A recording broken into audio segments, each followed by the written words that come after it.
On behalf of the class, I would like to welcome you virtually to Clontuskert National School and thank you very much for coming in to talk to us. What inspired you to become a doctor?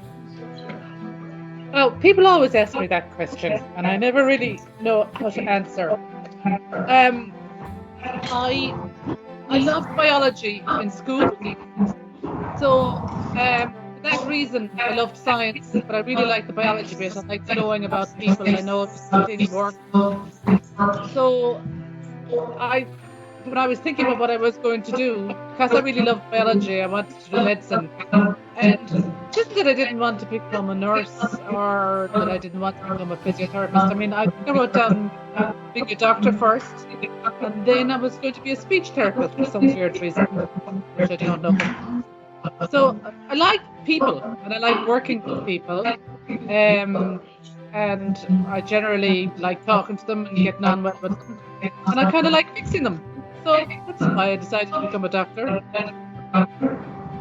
Thank you. How many years have you worked in UL Hospital? I have worked in UL Hospital since January of 1999, so that is 22 years now, almost. It's a long time. Thank you. What's the longest operation you've ever had to work on? Oh, about 12 to 13 hours. Sometimes big cancer operations on head and neck patients or big emergency operations on burst blood vessels can take hours and hours and hours and hours and hours. So sometimes we'd expect a case to take 12 to 13 hours. Okay. And Catherine, in that case, would you be standing on your feet? Do you get any break? Would you have like a sub-surgeon that would come in? Yeah. Well, the surgeons would sometimes break during a long case, and sometimes we'd break. It's easier for the anaesthetist to hand over care to somebody else than a primary surgeon. But the surgeons often would break sometimes in the middle of a case at an appropriate time to get some food. A long case like that, obviously. Yeah. Wow.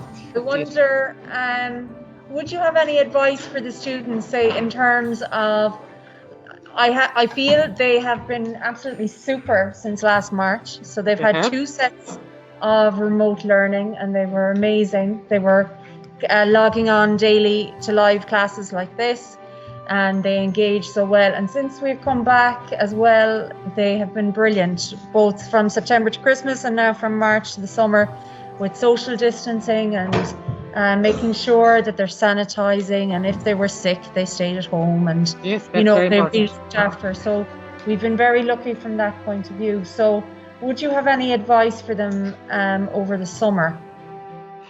I think we need, I do think it's getting better, Kate. It's getting a lot better.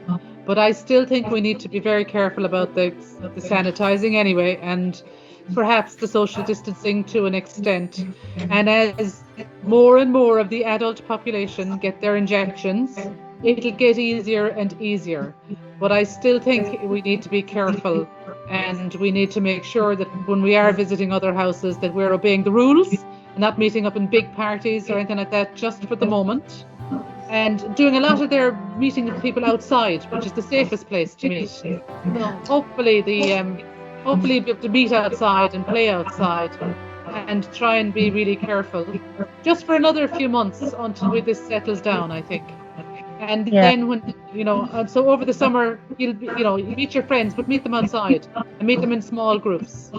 And check with your parents. Don't go off on your own. Just make sure that they know where you are and what you're doing.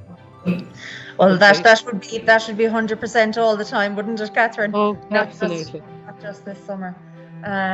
Catherine, we really appreciate you coming in and taking the time, a full hour of your very precious time to talk to all of the students. And I'm going to share some of the notes that they took, because as I was walking around, I saw some fantastic note-taking happening from different people. I'm sure you'd love to see what notes they did take. On behalf of the class, thank you very much for coming in and taking your time to talk to us, and we really enjoyed learning new things. Thank you very much. So thanks everybody. Can we give a big wave to Catherine?